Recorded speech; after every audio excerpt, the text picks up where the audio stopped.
moderator dari kelompok 3 yang beranggotakan Koni Rofiko dengan NIM 203021, Mira Aulia Puspita 203023, Miranti Rahmadani 203024, Deliza Febrianti 23057, Widya Maharani 23097, dan yang terakhir Najwa Rahmadafi dengan NIM 2303131. Pada pertemuan kali ini kami akan membahas tentang otak kecil. Akan saya sajikan sendiri. Otak kecil atau cerebellum merupakan otak kompleks yang memiliki lebih banyak neuron dari otak besar. Otak kecil ini terdiri dari tiga bagian fungsional yang berbeda, yang menerima dan menyampaikan informasi ke bagian lain dari sistem secara pusat. Cerebellum juga merupakan pusat koordinasi untuk keseimbangan dan tonus otak. Untuk materi selanjutnya akan disampaikan oleh Deliza Febrianti. Nama saya Deliza Febrianti dengan NIM 2000357 akan melanjutkan anatomi fisiologi otak kecil. Otak kecil tersusun atas dua jaringan, yaitu materi abu-abu dan materi putih. Materi abu-abu yaitu komponen utama dalam sistem saraf pusat yang berfungsi sebagai pusat penganalisis informasi, dan yang kedua yaitu materi putih yaitu komponen sistem saraf pusat yang berfungsi menghubungkan pusat-pusat informasi yang didapatkan oleh otak. Bagian luar dari otak kecil disebut korteks dan bagian dalamnya disebut medula. Baiklah, saya Koni Rofiko dengan NIM 203021 akan menjelaskan tentang bagian-bagian pada otak kecil. Bagian pada otak kecil dapat dikelompokkan menjadi 3 pengelompokan. Yang pertama berdasarkan lobusnya, yaitu terbagi menjadi lobus anterior, lobus posterior, dan lobus flocculonodular. Yang kedua berdasarkan fungsinya, dibagi menjadi cerebellum, yaitu bagian terbesar dari otak kecil yang fungsi utamanya untuk mengatur pergerakan motorik dan evaluasi terhadap informasi sensoris.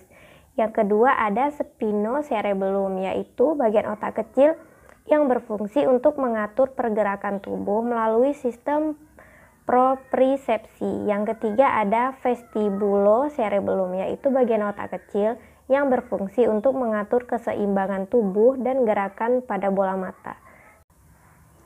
Kemudian yang ketiga berdasarkan zonanya, yaitu vermis yang memisahkan otak kecil menjadi 2 hemisfer, yaitu kiri dan kanan, atau disebut dengan zona intermediate dan lateral hemisfer.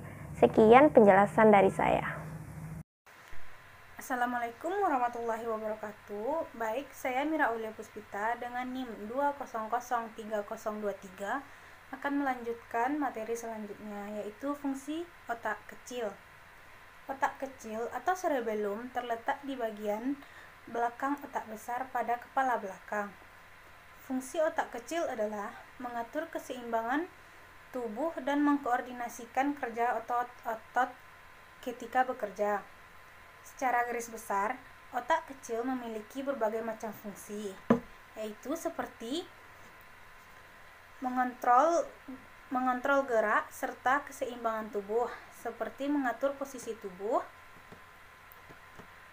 dan membantu meningkatkan sistem motorik, seperti mengkoordinasikan gerakan otot.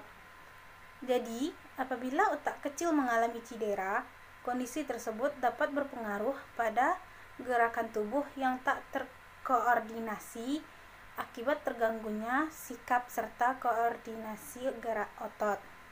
Sekian materi tentang fungsi otot. Baiklah, saya Miranti Rahmadani akan melanjutkan materi tentang kelainan atau gangguan pada otak kecil. Yang pertama yaitu ataksia. Ataksia adalah kondisi umum akibat kerusakan cerebellum yang ditandai dengan sekumpulan gangguan neurologis berupa menurunnya kemampuan otot dalam melakukan koordinasi gerakan.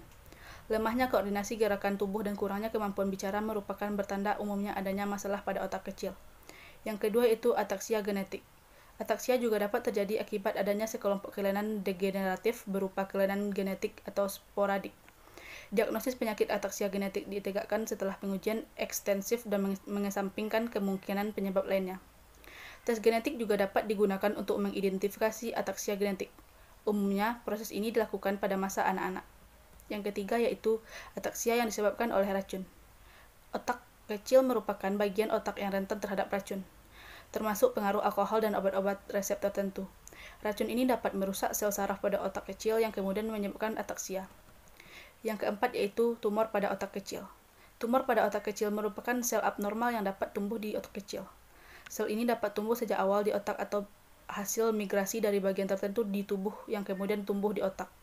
Bentuknya bisa berupa sel yang jinak atau tidak menyebar ke bagian tubuh lainnya atau dalam bentuk kanker yang dapat tumbuh dan menyebar ke area lainnya. Baiklah, sekian materi dari saya. Terima kasih. Assalamualaikum warahmatullahi wabarakatuh.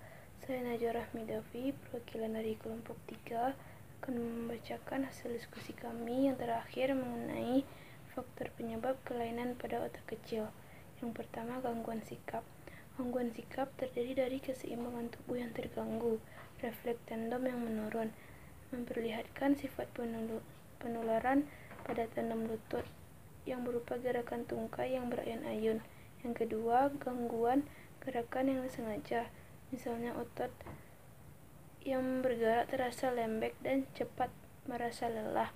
Yang ketiga, gangguan bicara, di mana artikulasi fonasi bicara menjadi eksploitasi pada suara terlalu keras dan ucapan kata yang terpisah-pisah.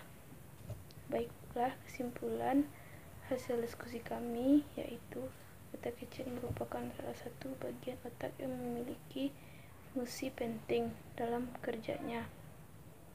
Apabila terjadi kerusakan, maka itu sangat fatal dan membahayakan, apalagi terjadinya pada syaraf yang berdampak buruk pada indera-indera di tubuh manusia. Sekian yang dapat saya sampaikan. Assalamualaikum warahmatullahi wabarakatuh.